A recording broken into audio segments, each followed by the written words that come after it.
What about you? What was the hardest choice you've already made so far? I once watched a movie about the story of 3 different writers who wrote about their journey going to Quiapo.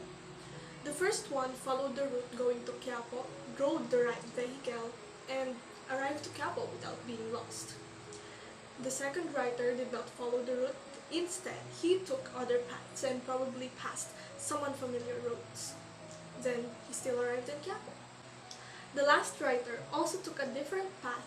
However, he experienced being lost in an unknown place and had a rough journey. He ended up in an amazing place and started to write how wonderful his journey was.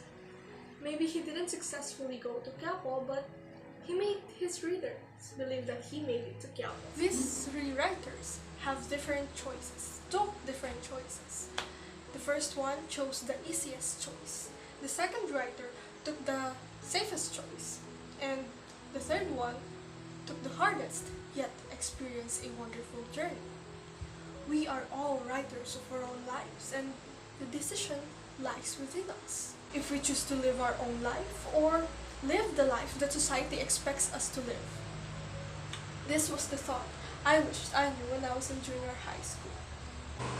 When I was in 7th to 8th grade, I was this weak, sad girl. Adjusting to a new and large environment was too difficult for me.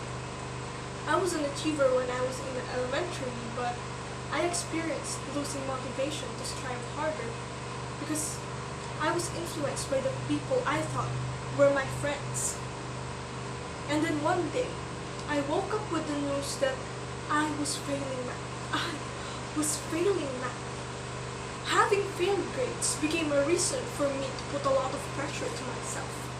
Because I wasn't that weak, failure sad girl when I was in elementary. And a lot of people are expecting too much from me, especially when it comes to academics. Too much stress caused me hyperacidity, which led to gastritis that I still experience every time I do not eat or when I'm stressing myself out. I also admit that I was suicidal then because I couldn't be the girl that the society wants me to be. But 9th to 10th grade, I met a lot of people that showed me what happiness looks like. I was enlightened, so I learned to choose happiness. I chose to be happy. I chose myself because choosing yourself would never be an act of selfishness. You choose yourself for a reason. There's a purpose and you're choosing yourself because you know you're worthy. Even if you're doubtful, even if you feel lost or unmotivated, or even if you make mistakes. And then I realized that the things and situations I experienced were all part of growing up, wherein we experience something that will challenge us to be the better version of ourselves.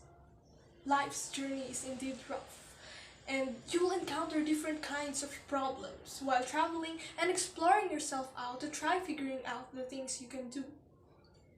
Although you walked into the wrong path, your decision could eventually help you go to the road you should take. Everything lies on what you think and do. When I decided to choose myself, I started to gain self-growth and improvement. I learned to choose happiness over the chaos of life.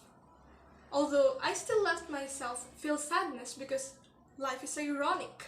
It takes sadness to find out what it means to be happy. Choosing happiness or choosing to be happy despite of experiencing the chaos of life is hard. It is one of the hardest choices you could ever make. Madaling sabihing pinipili mong maging masaya, pero mahirap gawin kapag alam mong nasa sitwasyon ka na, napasuko ka na.